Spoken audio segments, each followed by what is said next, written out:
Hello everyone, कैसे हैं। तो आप सभी को पता ही है कि हम लोगों ने एक जो है टॉपिक शुरू किया था, जिसमें हम लोगों ने मैंने आपको टाइपिंग के लिए कंटेंट देना शुरू किया है। और आपको पता है कि डे 2 और एक्सरसाइज 2 तक आप लोग पहुंच गए हैं। अगर आप लोग टाइपिंग की कॉपी ले रहे हैं यहाँ से तो बहुत अच्छी बात है, नहीं ले रहे हैं तो कोई बात नहीं है। तो आज जो है वो डे 3 है और एक्सरसाइज 3 है।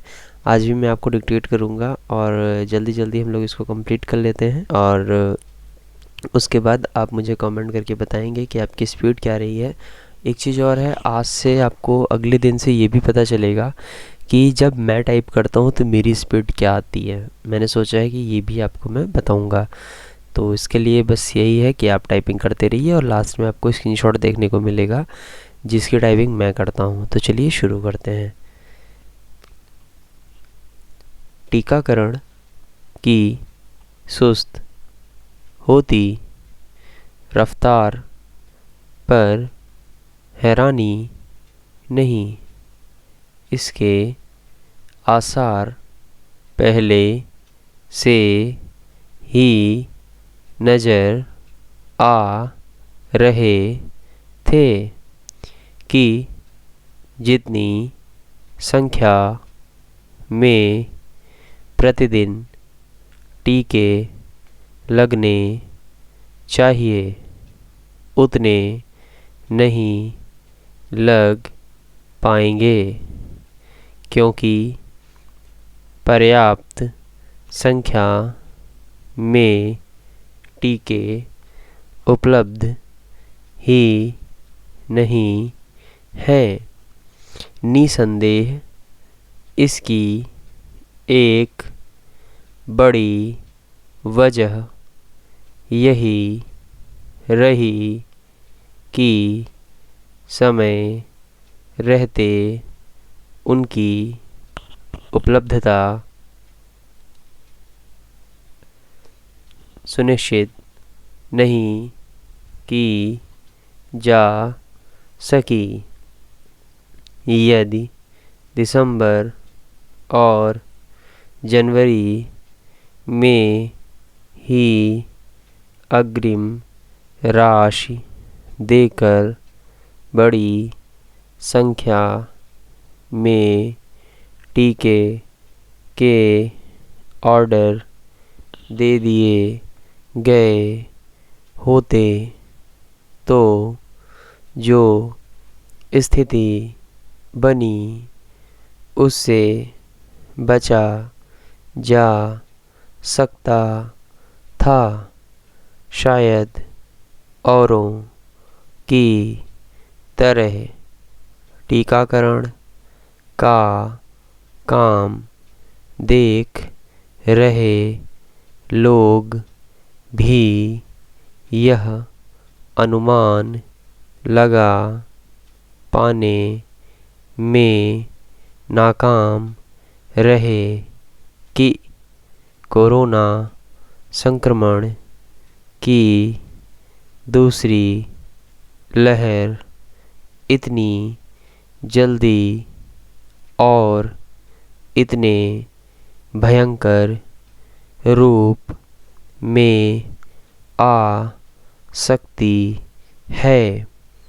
कायदे से उन्हें संक्रमण की दूसरी तीसरी लहर का इंतज़ार करने के फेर में पड़ना ही नहीं चाहिए था, क्योंकि अन्य देश अपने टीकाकरण अभियान को गति देने में लगे हुए थे।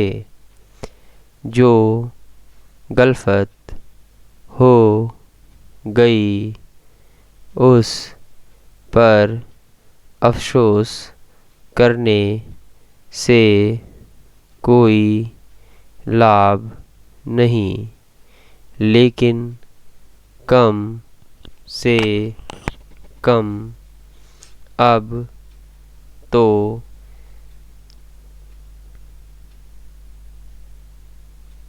यह होना चाहिए कि यथाशीघ्र टीके उपलब्ध कराने और टीकाकरण की गति तेज करने की कोई ठोस रूपरेखा बने। इस रूपरेखा को तय कर यह भी स्पष्ट किया जाए कि कितने समय बाद कितने टीके उपलब्ध होंगे, ताकि उनकी आपूर्ति और वितरण को लेकर संशय का माहौल दूर हो। यह ठीक नहीं कि विदेशी कंपनियों के जिन टीकों का उत्पादन भारत में होना है, उनके बारे में अभी भी बहुत स्पष्टता नहीं है। लगता है कि रूसी टीके स्पुतनिक को छोड़कर अन्य विदेशी टीकों के भारत में उत्पादन को लेकर अभी कोई पेंच फंसा है। इसी तरह यह भी साफ नहीं कि भारत बायोटेक और सीरम इंस्टीट्यूट की टीका उत्पादन क्षमता वास्तव में कब से कितनी बढ़ने वाली है। इस मामले में तो एक एक दिन का हिसाब होना चाहिए। ऐसे समय जब टीकाकरण अभियान शिथिल होता जा रहा है, तब टीकों की ठीक आपूर्ति के मामले में अनुमान लगाने या उम्मीद जताने का कोई मतलब नहीं।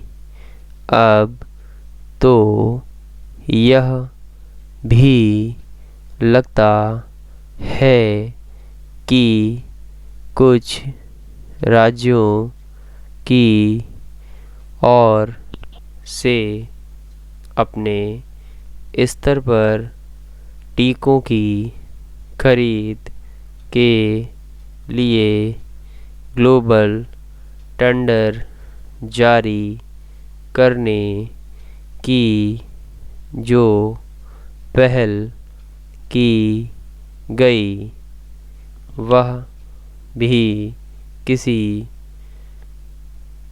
अंजाम तक नहीं पहुंचने वाली। बेहतर हो कि इस